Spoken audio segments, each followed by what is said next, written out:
ತಪೋವನದಲ್ಲಿ ನಿರಾಣಿ ಪರಿವಾರದಿಂದ ಅದ್ದೂರಿ ಧಾರ್ಮಿಕ ಕಾರ್ಯಕ್ರಮ. ಲಿಂಗೈಕ್ಯ ಶ್ರೀ ನಿಂಗಪ್ಪಜ್ಜ ನಿರಾಣಿಯವರ ಕಂಚಿನ ಪುತ್ಥಳಿ ಅನಾವರಣ, ಕೃಷಿ ವಿಚಾರ ಸಂಕಿರಣ.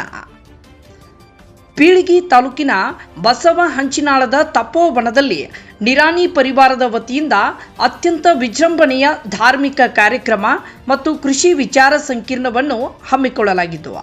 ಮಾಜಿ ಸಚಿವರು ಹಾಗೂ ರಾಜ್ಯ ಬಿಜೆಪಿ ಉಪಾಧ್ಯಕ್ಷರು ಆಗಿರುವ ಡಾಕ್ಟರ್ ಮುರುಗೇಶ್ ಆರ್ ನಿರಾಣಿಯವರ ಹಾಗೂ ಕಾರ್ಮಿಕರ ಪಾಲಿಗೆ ಆರಾಧ್ಯ ದೈವರಾಗಿರುವ ಶ್ರೀ ಸಂಗಮೇಶ್ ಆರ್ ನಿರಾಣಿಯವರ ನೇತೃತ್ವದಲ್ಲಿ ನಿರಾಣಿ ಕುಟುಂಬದ ಹಿರಿಯ ಚೇತನವಾಗಿರುವ ಲಿಂಗೈಕ್ಯ ಶ್ರೀ ನಿಂಗಪ್ಪಜ್ಜ ಬಸಪ್ಪ ನಿರಾಣಿಯವರ ಬೃಹತ್ ಕಂಚಿನ ಪುತ್ಥಳಿಯನ್ನು ಸಕಲ ಧಾರ್ಮಿಕ ವಿಧಿವಿಧಾನಗಳೊಂದಿಗೆ ಅನಾವರಣಗೊಳಿಸಲಾಯಿತು.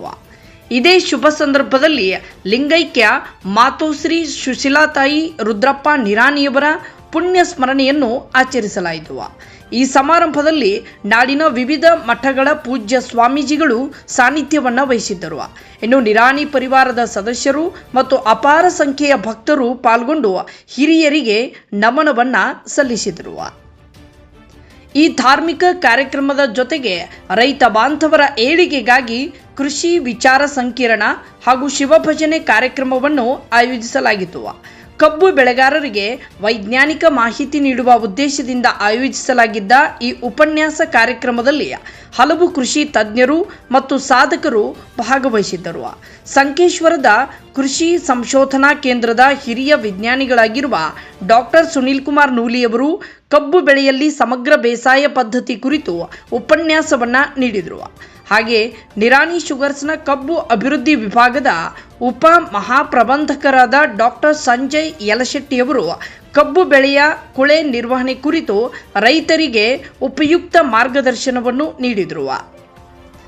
ಕಾರ್ಯಕ್ರಮದಲ್ಲಿ ಪ್ರಾಯೋಗಿಕ ಅನುಭವಗಳನ್ನು ಹಂಚಿಕೊಳ್ಳಲು ಪ್ರಗತಿಪರ ರೈತರನ್ನು ಆಹ್ವಾನಿಸಲಾಗಿತ್ತು. ಕುಡಚಿಯ ಪ್ರಗತಿಪರ ರೈತರಾಗಿರುವ ಶ್ರೀ ಅಣ್ಣಾಸಾಹೇಬ್ ಟೊನ್ನೆಯವರು ತಾವು ಪ್ರತಿ ಎಕರೆಗೆ 180 ಟನ್ ಕಬ್ಬು ಬೆಳೆದ ಸಾಧನೆ ಹಿನ್ನೆಲೆಯಲ್ಲಿ ಗುಂಡಿ ಮಾದರಿಯಲ್ಲಿ ಕಬ್ಬು ಬೆಳೆಯ ಅಧಿಕ ಇಳುವರಿ ಪಡೆಯುವ ಕುರಿತು ಮಾತನಾಡಿದರು. ಇವರೊಂದಿಗೆ ಗೊಳಸಂಗಿಯ ನಿವೃತ್ತ ಯೋಧರು ಮತ್ತು ಪ್ರಗತಿಪರ ರೈತರು ಆಗಿರುವ ಶ್ರೀ ನಾರಾಯಣ್ ಸಾಳುಂಕೆಯವರು ಪಾಲ್ಗೊಂಡು ಎಕರೆಗೆ 120 ಟನ್ ಕಬ್ಬು ಬೆಳೆಯುವ ಮೂಲಕ ರೈತರ ಆದಾಯ ದ್ವಿಗುಣಗೊಳಿಸುವ ಬಗ್ಗೆ ಸಂವಾದ ನಡೆಸಿದರು. ಇನ್ನು ನಿರಾಣಿ ಶುಗರ್ಸ್ ಮತ್ತು ನಿರಾಣಿ ಪರಿವಾರದ ಈ ಕಾರ್ಯಕ್ರಮವು ಧಾರ್ಮಿಕ ಆಚರಣೆಯ ಜೊತೆಗೆ ರೈತರಿಗೆ ಜ್ಞಾನ ದಾಸೋಹವನ್ನು ನೀಡುವ ಮೂಲಕ ಯಶಸ್ವಿಯಾಯಿತು. ವರದಿ ಸಿದ್ಧಲಿಂಗ ಹೊಸಟಿಯ.